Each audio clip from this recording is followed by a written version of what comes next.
Bismillahirrahmanirrahim. My dear students, Assalamu alaikum. I hope that you are fine. I am here with you with lecture number 7 of Data Structures and Algorithms course. And in today's lecture, we are going to discuss some miscellaneous notations and logarithms. And this lecture is the second part of our mathematical concept series, which we started in the last lecture. Let me introduce myself. My name is Dr. Aftab Akram, and I have done my PhD in computer science from South China Normal University in Guangzhou, China. And currently I am working as a lecturer in Division of Science and Technology, University of Education, Lahore. तो last lecture में हमने कुछ अपने mathematical concepts start किए थे, जिनके बारे में मैंने आपको ये बताया था कि हम ये जो कॉन्सेप्ट्स हैं इनको हम अपने इस कोर्स में बहुत एक्सटेंसिवली यूज़ करेंगे। तो ये लेक्चर जो है ये उसका सेकंड पार्ट है, और इसमें हमने जो है कुछ नोटेशंस यूज़ करनी है, डिस्कस करनी है, जो कि हम फ्रीक्वेंटली कोर्स में यूज़ करेंगे। इसके अलावा एक बहुत इंपॉर्टेंट कॉन्सेप्ट है लॉगरिथम्स का, हम उसको जो है वो डिस्कस करेंगे। Okay, so let's begin our lecture. First of all we will discuss units of measure. इससे हमारी मुराद ये है कि जो मेमोरी यूनिट्स हैं, as you know that computer is a binary machine, तो इसमें ये होता है कि वी हैव इधर 0 और 1, और हम इसे कहते हैं 1 bit. This is 1 bit. Bit actually is abbreviation of binary digit. So ये 0 है, ये 1 है, so we call it bit, and we represent it with this 1 B. Small B अगर हो तो इसका मतलब ये है कि we are talking about bit. And if there are 8 bits that are equivalent to 1 byte or 1 capital B. So this is the difference between capital B and small b. Small b, lowercase b, it represents a bit, and uppercase b it represents byte. तो ये इसमें दोनों का difference है। बाज़ जगहों पे ऐसा होगा कि हम पूरा वर्ड हम यूज़ नहीं करेंगे, हम सिर्फ भी एक वर्ड एक सिर्फ कैरेक्टर लिखेंगे। तो अगर लोअर केस में लिखा हुआ तो it means that we are talking about bit, and if it is written in upper case that means we are talking about byte. Okay, so if they are 1024 bytes that is equal to 2 raised to power 10 bytes, that is equal to 1 kilo bytes और 1 KB। तो थोड़ा सा ये है कि normally जो kilo है, जो हमारा मेट्रिक सिस्टम है, इसमें किलो जो है ये 1000 के इक्वल होता है। लेकिन यहाँ पे हम बात कर रहे हैं बाइनरी जो सिस्टम की, because computer is a binary machine, that's why we are taking the base 2 and that's raised to power 10। This is equal to 1024। तो इसका मतलब ये है कि जो कंप्यूटर में जो 1 किलो बाइट है that is 1024 bytes, not is 1000 bytes. Typically हम इसको कह देते हैं कि this is 1000 bytes approximately, but this is not actually the 1000 bytes, is 1024 bytes. Similarly, if they are 1024 kilobytes that are equivalent to 2 raised to power 20 bytes, so we call it 1 megabyte or 1 MB. And similarly, if there are 1024 megabytes that are equivalent to 2 raised to power 30 bytes, we call it 1 gigabyte or 1 GB. And similarly, if there are 1024 gigabytes or that are equivalent to 2 raised to power 40 bytes, we call it 1 terabyte or 1 TB। तो typically ये हम जो है ये memory units use करते हैं। आपको पता है कि आजकल जो हमारे पास जो पर्सनल कंप्यूटर्स हैं, इनकी जो मेन मेमोरीज हैं that are mostly in GBs, और जो सेकेंडरी मेमोरीज है, ये हार्ड डिस्क जिसको हम स्टोरेज मेमोरीज कहते हैं, that are in terabytes. Okay, so the next factor which is the factorial function. तो फैक्टोरियल बेसिकली क्या है, आपने होपफुली ये डिस्कस किया होगा। The factorial function return in as n factorial, हम उसको इस तरह से लिखते हैं। नंबर के बाद जो है वो हमारे पास ये एक्सक्लेमेशन साइन जो होता है, that means factorial of n। N integer greater than 0 is the product of the integers between 1 and n inclusive. तो हम इसमें करते हैं कि वी स्टार्ट फ्रॉम n और n से लेकर 1 तक जितने नंबर हैं हम इन सबको आपस में मल्टीप्लाई करते हैं, दैट इज़ आवर फैक्टोरियल। तो हम उसको जो है वो हम क्या कहते हैं, this is actually n factorial. For example अगर आपने फाइंड आउट करना होगा व्हाट इज़ फैक्टोरियल ऑफ 5, तो उसमें ये होगा कि 5 को मल्टीप्लाई करेंगे 4 के साथ, 3 के साथ, 2 के साथ और 1 के साथ, और यहाँ आके हम स्टॉप हो जाएंगे बिकॉज नेक्स्ट इसके बाद 0 है, लेकिन 0 को जो है वो हम यहाँ पे नहीं लेंगे। तो अब हम सबको आपस में मल्टीप्लाई करते हैं and that is equal to 120। तो इसका मतलब है कि जो 5 का फैक्टोरियल है दैट इज़ इक्वल टू 120। तो ये जो फैक्टोरियल है ये बहुत तेज़ी से ये नंबर इंक्रीज़ होता है बिकॉज के अगर आप इसमें नेक्स्ट अगर आप 6 का फैक्टोरियल लेंगे तो 6 का फैक्टोरियल सिंपली आपने करना है कि जो 120 है यू सिंपली मल्टीप्लाइड बाय 6, तो वो 720 हो जाएगा। तो आप देख सकते हैं कि इट्स अ ह्यूज डिफरेंस। और नेक्स्ट टाइम अगर आपने 7 का फैक्टोरियल लेना है तो उसमें आपने क्या करना है कि इसको 720 को यू मल्टीप्लाई बाय विथ 7, तो ये बहुत बड़ा नंबर आ जाएगा। तो ये बड़ी तेज़ी से जो है ये नंबर जो है वो ग्रो करता है। ओके, तो ये एक्चुअली इसको अगर आपने जनरल एक फॉर्म में लिखना हो तो हम इसको किस तरह से लिखते हैं, we write it like this, n factorial n n-1 n-2 and n-1, because ये जो नंबर है this is this one last one, this is actually 5 - 4। तो हम इस तरह से आए हैं कि 5 लिया हमने, फिर 5 - 1 लिया, 5 - 2 लिया, 5 - 3 लिया, 5 - 4 लिया। 5 - 5 लेना बिकॉज दैट इज़ 0। तो हम इस नंबर को भी 0 से मल्टीप्लाई नहीं कर सकते बिकॉज इन दैट केस ये पूरी ये जो नंबर है ये 0 के इक्वल हो जाएगा। तो हम इसको सिर्फ लेंगे n-1 तक, n-1। इन दिस केस ये जो हमारी एग्जांपल है इस पे ये क्या है, ये नंबर 4 है और ये 5 है, तो यहीं पे हम इसको जो है स्टॉप कर देंगे और हम सिंपली हम इनको आपस में मल्टीप्लाई कर लेंगे, दैट इज़ आवर आंसर। तो इसमें कुछ एक्सेप्शनल केस जो हैं उसमें ये है कि अगर आपसे कहा जाए कि व्हाट इज़ फैक्टोरियल ऑफ 0, तो 0 का फैक्टोरियल जो है वो 1 होगा। तो ये भी एक रीज़न है कि हम इसमें जो है वो क्या करते हैं कि यहाँ पे हम इसे हम इसे 0 के साथ मल्टीप्लाई नहीं करते बिकॉज के आखिरी नंबर जो है वो यहाँ पे 0 है, तो हम उसको ऐसे ही लिखेंगे 0 फैक्टोरियल, वो 1 हो जाएगा। सो इस वजह से जो है उसको लिखने की ज़रूरत जो है वो नहीं है, but this is an exceptional case. इसको सिर्फ हम प्रोग्राम करते हुए हम इसे सिर्फ याद रखते हैं, दैट्स इट। ओके, तो होपफुली आपने जो है ये जो प्रोग्राम है ये बड़ा सिंपल सा है, इसको आप किसी भी लूप वाइल लूप में फॉर लूप की मदद से इसे इम्प्लीमेंट कर सकते हैं, किसी भी नंबर का आप फैक्टोरियल फाइंड आउट कर सकते हैं।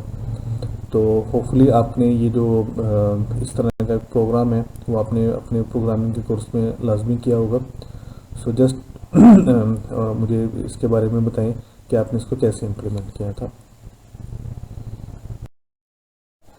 नेक्स्ट जो टॉपिक हमने डिस्कस करना है that is the permutation and what are permutations? A permutation of a sequence S is simply the members of S arranged in some order। तो हमारे पास एक सीक्वेंस होगा या एक सेट होगा, नंबर्स हो सकते हैं या ये हो सकता है कि कोई आप उसको ये कह सकते हैं कि चेयर्स हो सकती हैं, there are different chairs, you want to आप उनको नंबर दे दें 1 2 3, हम उनको किस ऑर्डर में अरेंज कर सकते हैं।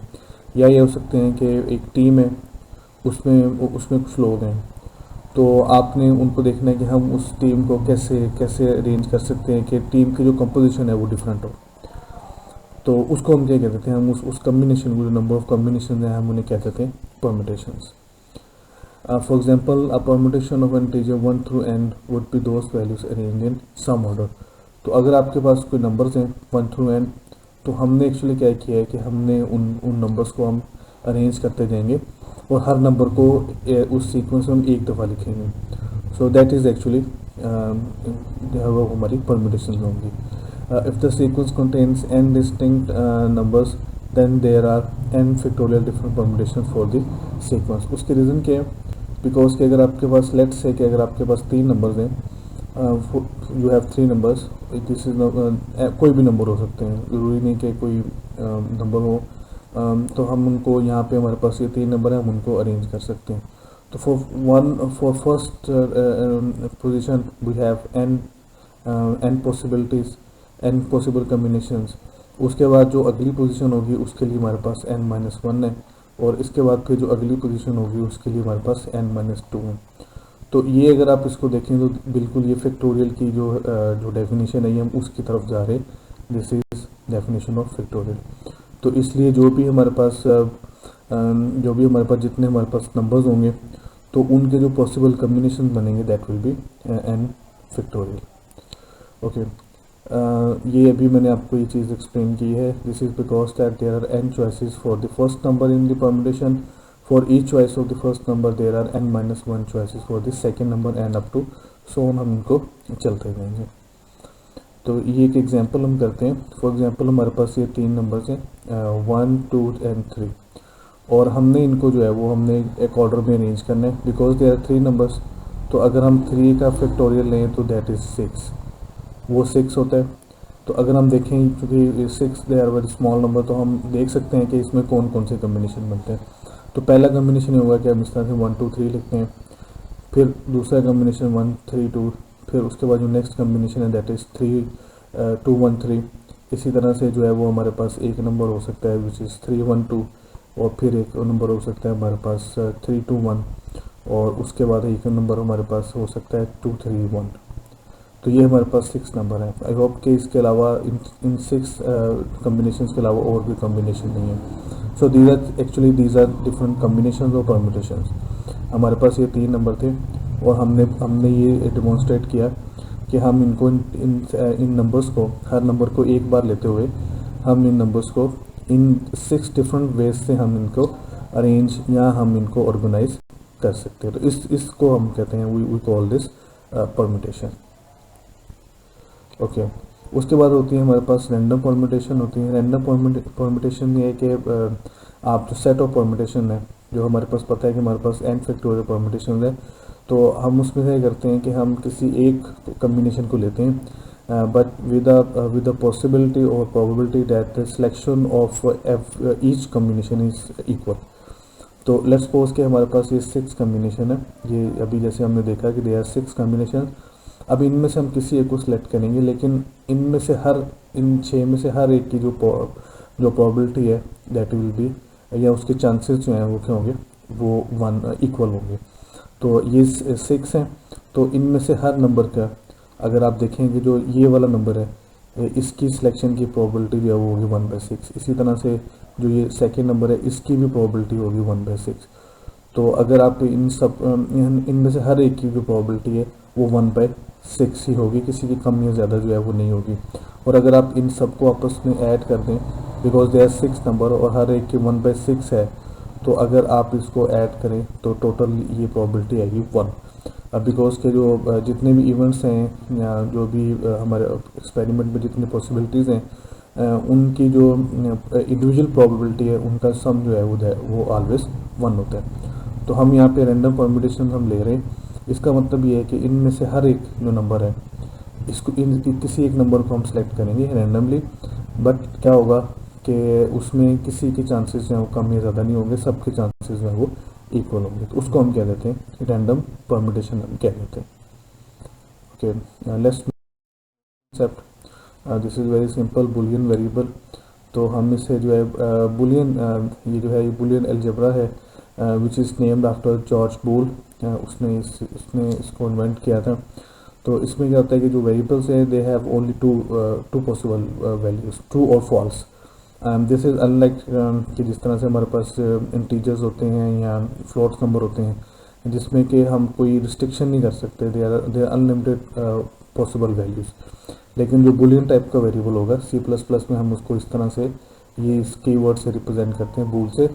तो उसकी पॉसिबल वैल्यूज सिर्फ 2 ही होगी, ट्रू होंगी यहाँ पे फॉल्स होगी। अच्छा, आमतौर पे हम इसको रिप्रेजेंट कर देते हैं 1 and 0 से। 1 represents true and 0 represents false. तो हम इसको इस तरह से भी जो है वो रिप्रेजेंट कर सकते हैं। ओके, नेक्स्ट जो हमने डिस्कस करना है that is the logic notation. Logic notation क्या है कि ये भी जैसे मैंने आपको जिक्र किया था कि हम बुलियन अलजेब्रा के बारे में जिक्र किया था। ये आपने डिस्क्रीट मैथ में जो है इसको डिटेल से पढ़ा होगा इसको। तो उसमें हम क्या करते हैं कि हम कुछ लॉजिक नोटेशंस यूज़ करते हैं और उनके स्पेसिफिक मीनिंग्स होते हैं।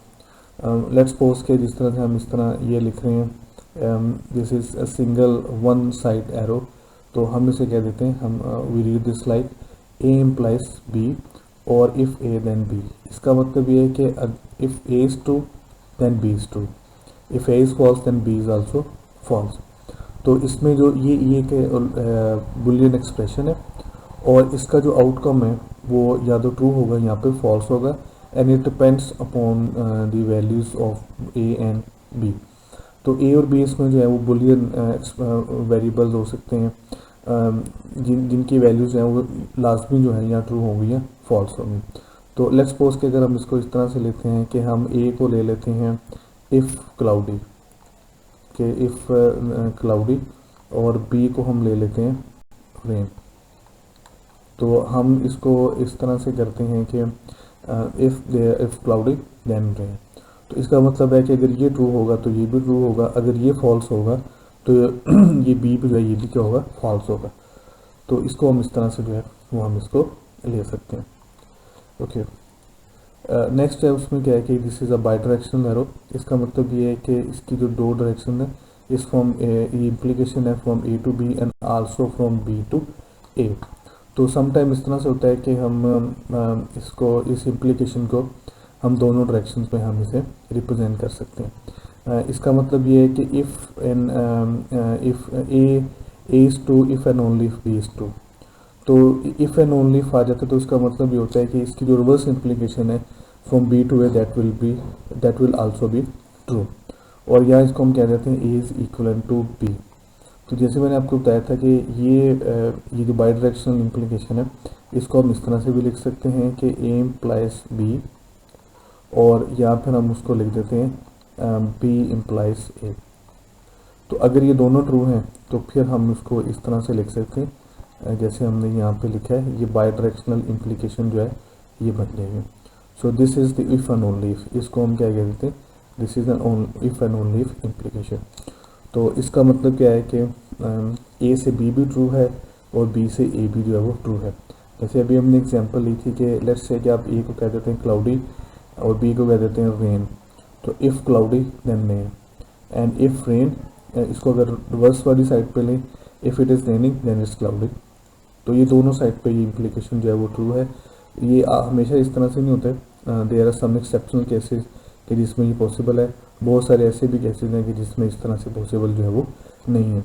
जैसे उसकी एग्जांपल है कि लेट्स से कि आप ये ले लेते हैं कि जी A is father and B is son. तो हम ये कह देते हैं कि A is father and then B is son, but ये रिवर्स में ट्रू नहीं होगी। सन जो है वो अपने इसको रिवर्स में हम इसको जो है वो हम नहीं ले सकते, that is not true. Okay, इसी तरह से हमारे पास ये और है, इसको हम रीड इस तरह से करते हैं ए एंड बी, और लिखते हैं हम इसको इस तरह से, this is actually inverted we है। तो इसको हम इस तरह से लिख देते हैं ए एंड बी। इसमें क्या होता है कि ये दो एक्सप्रेशन है, ये जो बुलियन एक्सप्रेशन है ये उस वक्त ट्रू होगी जब ए भी ट्रू होगा और बी भी ट्रू होगा। अगर इन दोनों में से कोई फॉल्स हो तो ये जो एक्सप्रेशन है ये फॉल्स होगी। तो हम इसको आमतौर पर ऐसे करते हैं कि हम एक ट्रुथ टेबल बनाते हैं, हम उसकी मदद से जो है हम इसको लिख सकते हैं। We will write like this A and B, और इसके जो कम्बिनेशन है, पॉसिबल कम्बिनेशन है, ट्रुथ टेबल में पॉसिबिलिटीज़ लिख देते हैं। हमारे पास टोटल 4 पॉसिबिलिटीज़ होंगी। ए और बी दोनों फॉल्स हो सकते हैं, ए फॉल्स होगा या बी ट्रू होगा, ए ट्रू होगा या बी फॉल्स होगा, या फिर जो फाइनल पॉसिबिलिटी ये है कि दोनों ट्रू होंगे। तो अब जब ए एंड बी लेंगे तो इसमें क्या होगा कि ये सारी पॉसिबिलिटीज़ जो हैं ये फॉल्स होंगी, सिर्फ जो है ये आखिरी वाली जो है ये ट्रू होगी जब ये दोनों जो है वो ट्रू हों। सो इसको हम कह देते हैं this is A and B. अच्छा, इसी तरह से हमारे पास जो है ए और बी है। ये इसको इस तरह से हम वी लेते हैं A, but this is not V, ये एक सिंबल है और का जो बुलियन अलजेब्रा में जो यूज़ किया जाता है। और इसको भी हम सेम इसी तरह से जो है वो प्रूफ कर सकते हैं। ये जो और है this is actually exactly opposite to the and. तो इसमें जैसे अभी हमने देखा था कि एंड जो है वो उस वक्त ट्रू होती है जब दोनों ट्रू होंगे, अदरवाइज ये फॉल्स होगी। लेकिन जो और है ये उस वक्त ट्रू होगी जब दोनों में से कोई भी एक ट्रू हो। तो फॉल्स सिर्फ उस वक्त होगी जब दोनों फॉल्स हों। तो सिर्फ ये वाला कम्बिनेशन जो है ये फॉल्स है, बाकी सारे कम्बिनेशन इसके जो है वो ट्रू है। ओके, फाइनली जो हमने देखने दी थी इसकी निगेशन, हम इसे कह देते हैं, इसे टिल्डा ए या ए बार से भी लिख देते हैं। इसके लिए एक और ही सिंबल इस तरह से भी यूज़ किया जाता है, दिस आल्सो रिप्रेजेंट निगेशन। तो इसमें क्या है कि हमारे पास जैसे ए है तो ये इसकी सिंपल इसकी निगेशन जो है वो होगी दिस इज़ लाइक दिस। तो इसका मतलब है कि अगर ए ज़ीरो है तो उसका जो टिल्डा है या उसकी निगेशन है वो उसके उल्ट होगी। ए ट्रू फॉल्स है तो ये ट्रू होगा, अगर ट्रू है तो ये फॉल्स होगा। तो ये बड़ी सिंपल सी लॉजिक नोटेशन है जिसको कि आमतौर पे हम यूज़ करते हैं। डेफिनेटली ये दीज आर जस्ट फ्यू जो हमने डिस्कस किए हैं, इसके अलावा बहुत ज़्यादा हैं और टाइम टू टाइम जैसे हमें ज़रूरत होगी हम इसे डिस्कस करते रहेंगे। ओके, नेक्स्ट जो हमने देखना है ये बहुत इंपॉर्टेंट कंसेप्ट है, that is floor and ceiling. तो फ्लोर से मुराद क्या है कि floor of x return as like we write it this takes a real value x and returns the greatest integer which is less than और equal to x. अच्छा, अभी इसका मतलब क्या है कि हमारे पास एक नंबर होगा, वो पॉसिबल है कि एक रियल नंबर होगा, वो रियल नंबर होगा। अब हमने उसका जो फ्लोर लेना है उस तरह से लेना है कि हमने उससे छोटे नंबर लेने और हमने लेकिन उनमें से उनसे उस नंबर से जो छोटे नंबर हैं उनमें से हमने वो नंबर लेना है जो सबसे ग्रेटेस्ट होगा। अच्छा, ये थोड़ी सी कंफ्यूजिंग ये बात है। So let discuss with the example. हम एक एग्जांपल लेते हैं, उससे डिस्कस करते हैं। सपोज कि आपके पास एक नंबर है 3.4, आप इसका फ्लोर लेना चाह रहे हैं, तो इसका फ्लोर वैल्यू क्या होगी, दैट विल बी 3। अब वो कैसे आई है कि अगर 3.4 से छोटे नंबर हम देखें, हम बात करें the number which are less than और इक्वल टू दिस नंबर 3.4, तो इससे जो छोटे होल नंबर्स हैं वो है 3 है, 2 है और 1 है। अच्छा, अब इन तीनों नंबर में से ग्रेटेस्ट नंबर जो है वो हमारे पास है 3, तो हम उसको सेलेक्ट कर लेंगे। अब जैसे यहाँ पे 3 है तो इसका जो फ्लोर होगा वो 3 ही होगा। उसकी रीज़न क्या है, वो ये है कि हमने बात की लेस देन और इक्वल, जो ऐसे कंप्लीट नंबर या होल नंबर्स जो इस नंबर से छोटे हैं, तो इनसे 3 जो है वो इसके इक्वल है, 2 इससे छोटा है, 1 भी इससे छोटा है, लेकिन इनमें से जो ग्रेटेस्ट है वो कौन सा है, दैट इज़ 3, तो हम उसको ले लेंगे। This is the floor value. अच्छा, थोड़ा सा जो नेगेटिव नंबर्स हैं उसमें थोड़ी सी स्लाइड सी ट्विस्ट होगी, बिकॉज के ये -3.4 है, तो इससे जो नेक्स्ट जो कंप्लीट नंबर है, जो होल नंबर है जो इससे छोटा है, दैट इज़ -4। अगला जो नंबर है वो जो इससे छोटा है वो -5 है, फिर इस तरह से -6 है। लेकिन इन सब में से बड़ा कौन सा है, ये इससे -3.4 से छोटे हैं, लेकिन इन सब में से बड़ा कौन सा है, वो है -4, तो हम -4 is our answer.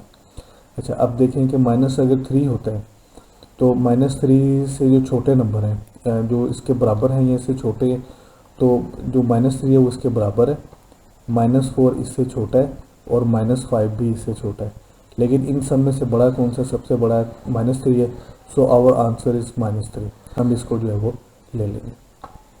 So this is the concept of floor. ये हमारे पास फ्लोर का कॉन्सेप्ट है कि जो इसमें हम क्या करते हैं कि जो हमारे पास नंबर होता है जिसका हमने फ्लोर लेने उससे छोटी वैल्यूज लेते हैं, एक वैल्यू छोटा होल नंबर सेलेक्ट करते हैं, बट द लार्जेस्ट इंटीजर, जो लार्जेस्ट इंटीजर है वो हम सेलेक्ट करते हैं जो इस नंबर से छोटा होगा। ओके, सिमिलरली हमारे पास जो सीलिंग का कॉन्सेप्ट है उसमें क्या है, the ceiling of x return as this takes real value x return the least integer which is greater than और इक्वल टू एक्स। तो फ्लोर में हमने लेस देन छोटा नंबर लिया था, जो सीलिंग इसमें हम ग्रेटेस्ट नंबर लेंगे, but the least integer which is the least integer. आइए इसको हम एक एग्जांपल से देखते हैं। ओके, तो इसमें यह है कि हमारे पास -3.4 है। अब हमने इससे बड़ा इंटीजर लेना है, जो होल नंबर इससे बड़ा है। तो इससे बड़े जो होल नंबर है वो 4 है हमारे पास, 5 है, 6 है, लेकिन इनमें से लीस्ट कौन सा, सबसे छोटा कौन सा, 4 है। सो 4 इज़ आवर आंसर। ओके, तो इसी तरह से अगर 4 होगा तो 4 का भी जो हमारे पास जो सीलिंग आएगी वो 4 ही आएगी, बिकॉज हमने जो डेफिनेशन में हमने बात की थी कि नंबर जो है वो इक्वल होना चाहिए, ग्रेटर होना चाहिए। तो 4 इज़ इक्वल टू 4, जो इंटीजर है 5 इससे बड़ा है, 6 इससे बड़ा है, लेकिन इनमें से लीस्ट कौन सा है, 4 है। So we will take that number. अच्छा, अब इसमें जो है अगर नेगेटिव नंबर आने, तो नेगेटिव नंबर में भी हमने सेम इसी तरह से हमने देखना है। अब -3.4 जो है इससे जो बड़े नंबर हैं, जो इससे बड़े हैं, जो इंटीजर्स हैं वो -3 है, फिर फिर इसके बाद -2 आता है, फिर -1 आता है। हम बड़े नंबर्स की बात करें -3.4 से जो इंटीजर्स हैं, लेकिन इनमें से लीस्ट कौन सा है, वो -3 है। So we will take it. इसी तरह से -3 है, तो -3 का इसमें ये है कि जो -3 है वो इसके बराबर ही है, -2 इससे बड़ा है और -1 इससे बड़ा, लेकिन इनमें से लीस्ट कौन सा -3 है, तो इसलिए जो है वो -3 को जो है वो ले लेंगे। तो आपने थोड़ा सा गौर करना है कि यहाँ पे जब हमने लिया था तो फ्लोर जो था इन दो नंबर्स का वो डिफरेंट आया था, लेकिन जो सीलिंग वैल्यू है वो सेम है। तो रीज़न आपको उसकी उसमें बता दिए कि बिकॉज जो फ्लोर है उसमें हम लेस देन वैल्यूज़ लेते हैं और सीलिंग में ग्रेटर देन वैल्यू लेते हैं। तो यहाँ पे इसमें जो लेस देन, जो इससे जो लेस वैल्यू है वो -4 है, और इसके जो इससे जो लेस वैल्यू है एक्चुअली लेस नहीं है, उसके इक्वल है, दैट इज़ -3, तो इसलिए आंसर डिफरेंट था। But in this case the answer is same, because जो ग्रेटेस्ट वैल्यू है वो इसमें सेम ही है इतफाक से, विच आर -3।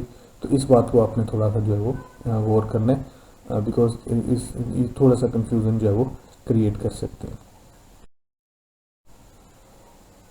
ओके, नेक्स्ट है वो हमने डिस्कस करना है मॉडुलस ऑपरेटर। इसको हम मॉडुलस या मोड पढ़ देते हैं। It returns a function returns the remainder of integer division. तो अब सपोज के अगर आप दो इंटीजर्स को आपस में डिवाइड करते हैं, आप 5 को डिवाइड करें 2 से, तो 2 2s आर 4। अब हमारे पास जो पॉसिबिलिटी है कि ये हमारे पास डिवाइजर आ जाएगा and this is the remainder, because के 5 जो है वो 2 से डिविजिबल नहीं था, तो इसलिए इसने एक जो हमारे पास 1 जो है वो बच गया। अब हम इसमें इसको फर्दर हम इसको डेसिमल में नहीं लेके जा रहे, we are stopping the process here. तो ये जो 1 है this is actually this is the remainder. तो ये हम बात करें, अगर हम मोड लेते हैं, वी टेक द मोड, तो इसका इस डिवीज़न का जो मोड है, अगर हम इस तरह से लेते हैं कि 5 मोड 2 लेते हैं, so that is 1 which is the remainder. Okay, and sometime हम इसको इस तरह से भी लिख देते हैं, इस तरह से n mod m इन मैथमेटिकल एक्सप्रेशंस।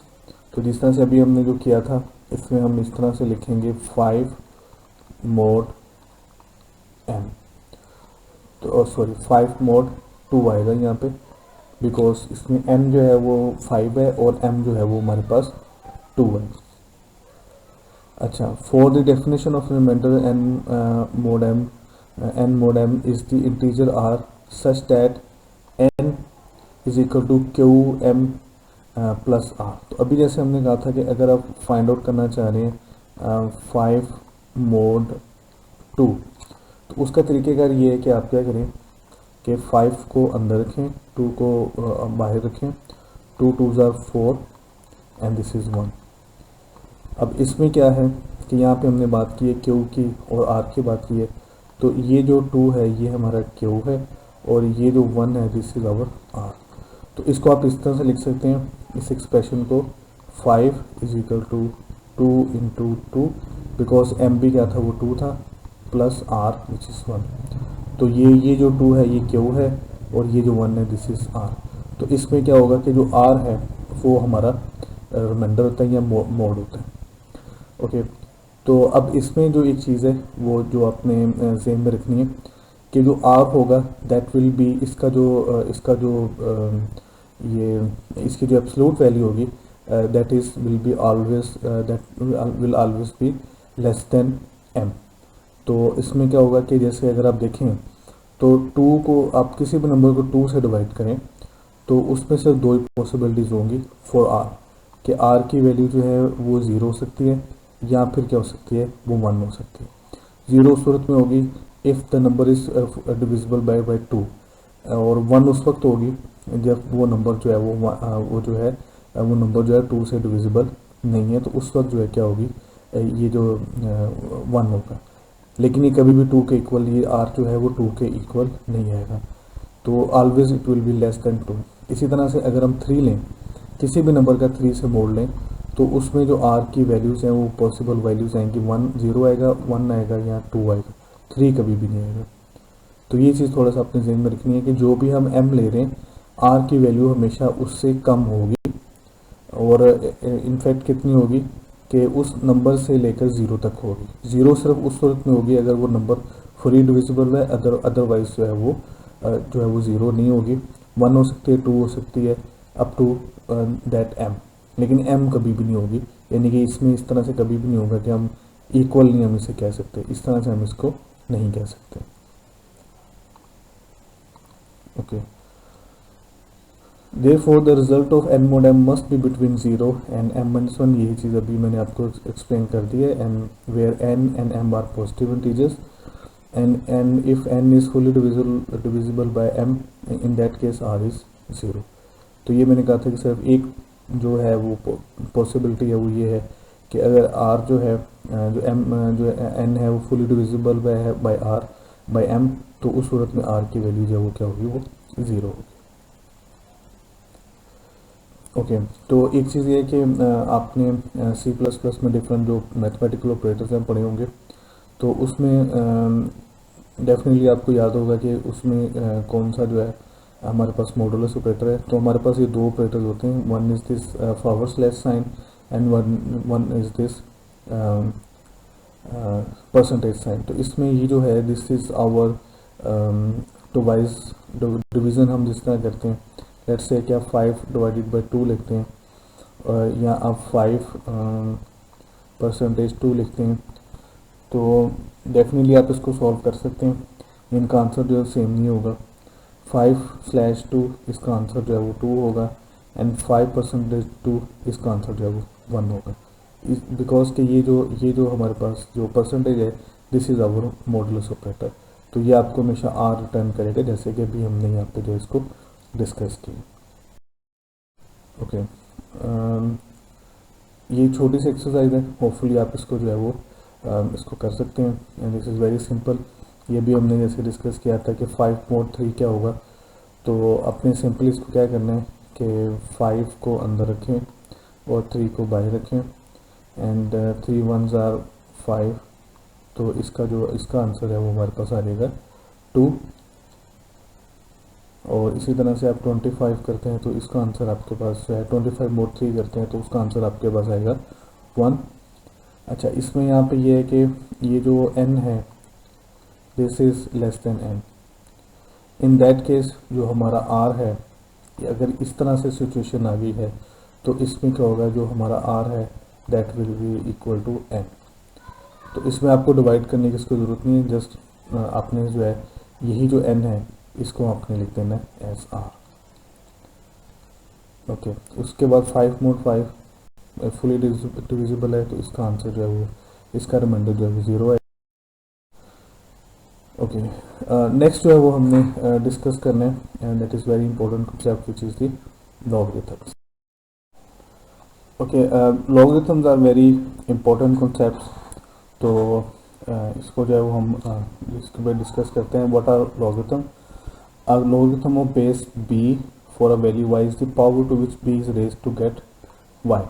ओके, ये थोड़ी सी डेफिनेशन टेक्निकल है, सो लेट्स सी कि हम इसको कैसे हैंडल करते हैं। Normally this is written as log of y b is equal to x। तो ये हमारा होगा y का logarithm in base b and that is equal to x। अगर हम इस डेफिनेशन को देखें तो इस डेफिनेशन में हमने ये कहा है कि the logarithm of base b for y is the power to which b is raised to get y। तो अब आप देखेंगे हमने क्या किया है कि b raised to power x is equal to y। तो b की पावर जो है y x होगी, that will be equal to y। तो ये हमारी डेफिनेशन के मुताबिक है, लेकिन टिपिकली हम इसको इस तरह से लिखते हैं, log of y in base b is equal to x, या हम इसको इस तरह से भी लिख सकते हैं। जैसे सिंपली x को हमने जो है वो हमने लिख दिया, और ये सेम ही चीज़ है, इसमें कोई डिफरेंस जो है इसके अंदर नहीं है। ओके, तो एक एग्जांपल करते हैं कि हम इसे कंप्यूटर्स में कैसे यूज़ करते हैं, या कंप्यूटर्स में इसका यूजेस कैसे हैं। तो for example many programs require an encoding for a collection of objects which is what is the minimum number of bits needed to represent n listed code values. तो क्या है कि हमारे पास जो है वो बिट्स हमने देखनी है, we are talking about the bits. तो इसमें क्या है कि हमने ये कहना है कि हमें कितनी बिट्स चाहिए होंगी कि हमने एन डिस्टिंक्ट कोड वैल्यूज़ को हमने स्टोर करना। तो ज़ाहिर बात है कि अगर हमारे पास सिर्फ एक बिट होगी तो उसमें हम दो कोड्स को सिर्फ स्टोर कर सकते हैं, बिकॉज वन बिट में सिर्फ दो ही पॉसिबल वैल्यूज़ है विच आर इक्वल टू 1 और 0। तो अगर दो बिट हो जाएंगे हमारे पास, सपोज के हमारे पास दो बिट्स हैं, तो अब हमारे पास जो पॉसिबिलिटीज़ हैं वो 4 हो गई हैं कि हम 4 वैल्यूज है वो स्टोर कर सकते हैं। तो हमने अब देखना है कि हमारे पास अगर एन डिस्टिंक्ट कोड वैल्यूज़ हों तो उसके लिए हमारे पास कितनी कितनी जो है वो हमें चाहिए होंगी। तो हम उसको किस तरह से कर सकते हैं कि उसका हमारे पास आंसर है कि हम log ऑफ n ले लें बेस 2 में, तो उसकी सीलिंग लेनी है हमने। ये देखेंगे सीलिंग, हम यहाँ पे सीलिंग की हम बात करें, सीलिंग का ये है कि उसकी जो नेक्स्ट हाईएस्ट जो इंटीजर वैल्यू है वो हमने देखनी है। तो फॉर एग्जांपल अगर आपके पास आप ये कहते हैं कि you have 1000 codes to store, तो आपको फिर कितने चाहिए होंगे, आपने सिंपली ये करना है, you have to take log of 1000 base 2, तो वो 10 बिट्स होंगे। तो इनफैक्ट दिस इज इसको करना जो है वो बड़ा इजी है। अभी जब पहली स्लाइड में हमने देखा था, हमने ये देखा था कि अगर हम 2⁻10 लेते हैं, दिस इज इक्वल टू 1024, तो ये 1024 होगी, और ये this is equal to 1 KB। तो इसका मतलब है कि अगर हमारे पास 1 KB मेमोरी हो तो हम उसमें कर सकते हैं कि 1024 डिफरेंट वैल्यूज़ को रिप्रेजेंट कर सकते हैं। तो यहाँ पे हमने चूँकि यहाँ पे बात की थी कि हम सीलिंग लेंगे, तो इनफैक्ट ये 1000 जो है 1024 से कम है, लेकिन ये है कि हम सीलिंग चूँकि ले रहे हैं तो इसलिए हम जो है वो 1 किलोबाइट ही लेंगे। उसमें से 24 जो उसमें स्पेसेस होंगी वो नहीं यूज़ हो रही होंगी, तो it's okay, it doesn't matter. तो इस तरह से हम जो है वो कैलकुलेट कर सकते हैं कि हमारे पास अगर this is n, this is simply n, तो आप log ऑफ n ले लें बेस 2, तो वो आपके पास नंबर ऑफ बिट्स आ जाएंगी जो कि आपको रिक्वायर्ड होंगी to store the n distinct values.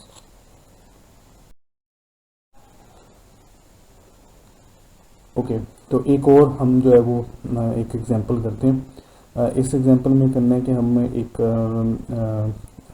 Scenario जो ये है कि हमारे पास एक अरे है, दिस इज़ अरे, और फॉर कन्वीनियंस ऑफ डिस्कशन हमने क्या किया है कि इसका जो साइज़ है वो हमने ओड में लिया है, and that is equal to 11। अब हमारा जो काम है वो ये है कि हमने इसके अंदर एक वैल्यू जो है वो सर्च करनी है, लेट्स से कि इस के को हमने इस पूरी अरे के अंदर हमने सर्च करना है। तो उसके लिए हम एक टेक्निक यूज़ करते हैं जिसको हम लेते हैं binary search algorithm to find a given value within an array. अच्छा, ये अरे जो है ये सॉर्टेड है, इसकी जो पहले जो हमें पता है कि सॉर्टेड है। सॉर्टेड का मतलब ये है कि इसमें जो लोएस्ट वैल्यू होगी वो इसकी पहली लोकेशन पे होगी, और जो हाईएस्ट वैल्यू होगी वो आखिरी पे होगी। तो जो डेफिनेटली जो एक मिडल वैल्यू है वो बिटवीन है, which is actually at the middle of the value. तो इसके जो इस वैल्यू के लेफ़्ट साइड पे जो है वो लोएस्ट वैल्यूज़ हैं और राइट साइड पे हाईएस्ट वैल्यूज़ हैं। तो हम एक्चुअली ये करते हैं कि बाइनरी सर्च एल्गोरिथम काम इस तरह से करते हैं, इट वर्क्स लाइक दिस, कि ये सबसे पहले जो अरे का मिडिल एलिमेंट है, ये जो के है इसको उस मिडिल एलिमेंट के साथ कंपेयर करेगा। तो इसमें हमारे पास जो है वो चूँकि 11 है, इसका साइज़ 11 है, तो इसमें जो पहला इंडेक्स है दैट इज़ 0, और जो आखिरी इंडेक्स होगा वो 10 होगा, और जो मिडल वाला है वो 5 होगा। तो हमने इस मिडल वाले को कंपेयर करना है विद के। अब इसकी दो पॉसिबिलिटीज़ हैं, या तो ये होगा कि ये के जो है ये इससे ग्रेटर होगा 50 से, या फिर इससे लेस होगा।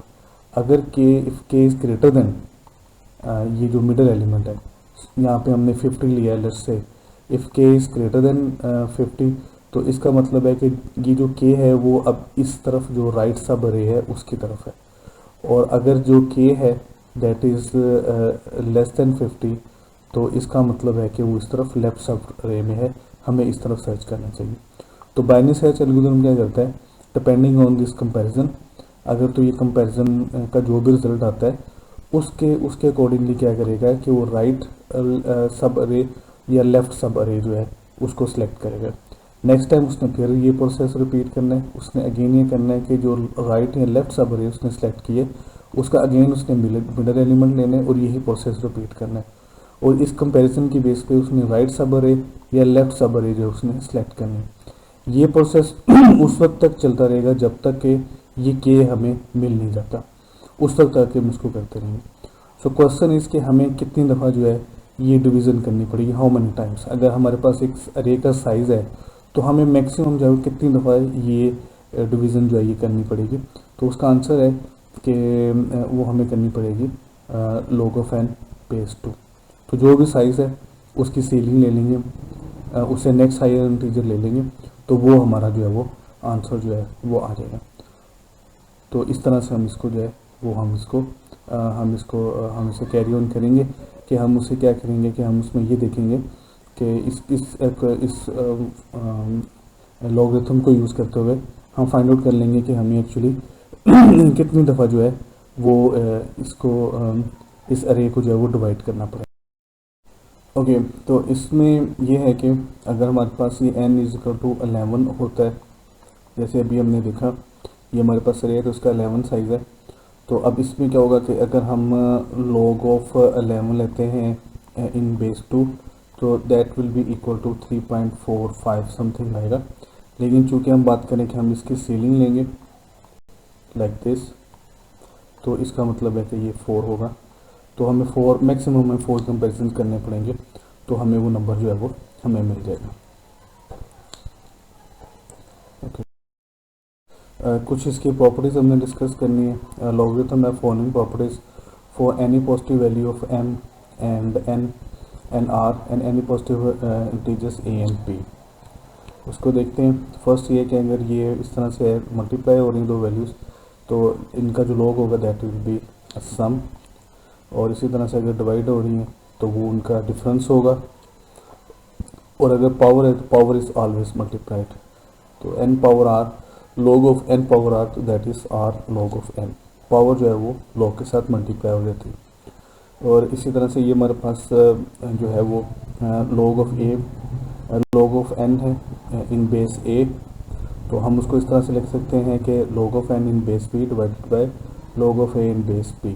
तो यहाँ पे आप देखें कि हमने इन दोनों को जो यूज़ किया है, और इसको हम ऐसे भी लिख सकते हैं log of n in base b minus log of a in base b। तो एक्चुअली क्या है कि इसको हम जो बेटर इंटरप्रेट कर सकते हैं इस तरह से कर सकते हैं कि for variable n and any two integer constant a and b, log of a n this ones and log of b n। अब इसमें देखेंगे नंबर सेम है, is the same number but the base is difference, इन दोनों की base difference है, differ by the constant factor log of b a regardless of value of n। तो इन दोनों में ये एक ही नंबर का दो डिफरेंट बेसिस में जो log हमने लिया है, तो इनका जो डिफरेंस क्या होगा that will B this factor and this is a constant factor, यही इनके अंदर जो है वो डिफरेंस आएगा। तो यही इसके इस डेफिनेशन का मतलब जो है वो ये है। ओके, तो in next lecture we will continue our discussion on mathematical preliminaries, और नेक्स्ट लेक्चर में जो इंशाल्लाह हम डिस्कस करेंगे समेशन एंड रिकर्शन। ये दोनों कॉन्सेप्ट्स हैं, ये दूसरे से रिलेटेड है, इसलिए हम इनको एक ही क्लास में हम डिस्कस करेंगे। तो till then till next lecture, अल्लाह हाफिज़ and see you in next lecture इंशाल्लाह।